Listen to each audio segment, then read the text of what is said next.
Hello guys, welcome back to my channel. This is your Dr. Neeti Suvarna. So, in today's video, let's talk about the 20 days strategy that an FMG must follow. Okay, so before starting this video, I want to give an introduction for all those of you all who are very new to my channel. So yes, myself Dr. Neeti Suvarna, and I have cleared my FMG in the January attempt 2026. I have scored 182 marks in my very first attempt. So here's a very quick and detailed strategy that can help you pass this exam. Let's get started. One very important thing I want to tell you, I know this is a very overwhelming movement for you right now, but just stick to this video. This will be only for 10 minutes, but it can help those of you who have no strategy or have no timetable and do not know what they have to do in such a time, because this is a period where you have studied everything and this is the time to revise those things. And I can understand this because I have been in this situation, right? So yes, I am here to give you a guidance about how to actually put subjects in a specific order and to study them and to achieve success, right? So the very first thing what you can do is, today take a book, make a schedule of yourself, because you know in which subjects you're weak, in which subjects you're strong, how many subjects you have already covered nicely, and also you have to be a bit smart by looking at the division of the marks of different subjects, because you know in FMG there's a subject wise division of marks, so you have to be smart over there. Okay, so yes, what you have to do is, first of all, you have to not skip even a single subject, right? If a subject is smaller, it's fine, but you need to read it and you need to do. You have to not leave any one subject and just go and give your exam. No.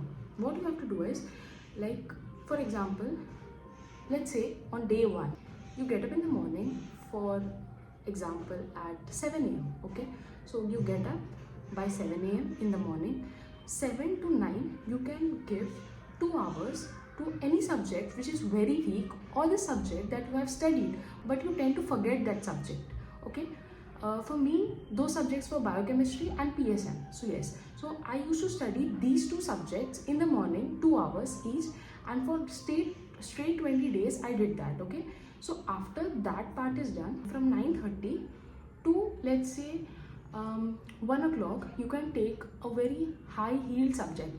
It can be PSM, it can be surgery, it can be obs gynae, or it can be medicine. Any one subject which has high division of marks, okay, that you will do in the morning, afternoon time, okay, because this time you are really fresh and you can cover those subjects. Okay, once those subject is been done, then you take your lunch at say around 1 o'clock in the afternoon. Okay, after that you take your lunch, and let's say I'll give you 1 hour to take the lunch and to take a quick nap of 15 minutes. Okay, but remember this, you have your final exam at, you have 2 shifts, right? One is the morning shift from 9 to 11:30. Okay, then you get your break, and then you have your exam from 2 to 4:30.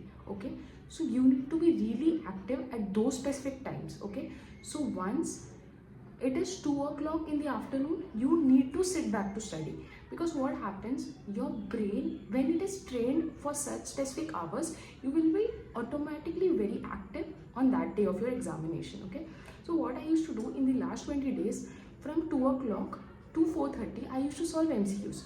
Okay, you can take a Marrow custom module, you can solve 100 questions in 57 minutes. Okay, so you have around 2.5 hours, so you can do 2 custom modules.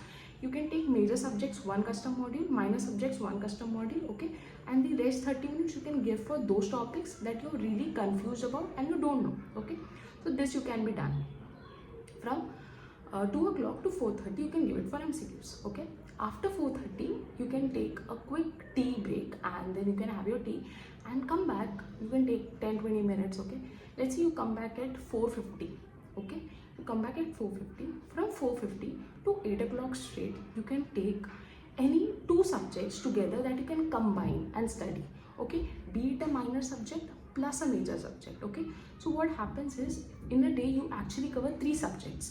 Okay, let's say you can cover history with pharmacology, patho plus microbiology, Okay, you can combine 2 subjects and you can study that. Okay, once at 8 o'clock your second cycle of study is done, then you can have your dinner for, let's say, 30 minutes. Okay, you come back at 8:30 fresh again, you sit, and from 8:30 to let's say 11:30, okay, maximum I would suggest you only 12, because I know these last 20 days you have to fix your sleep schedule because it is very important.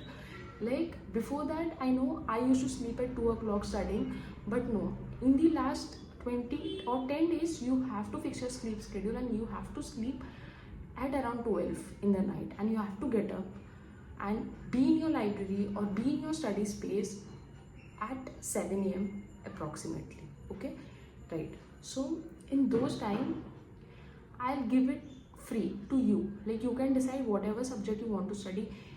In subject where you are weak, or like some of you can solve MCQ if you feel you have not solved them. You can see PYQs, or you can also do what I used to do in those times, because after taking my dinner I used to feel very sleepy, right?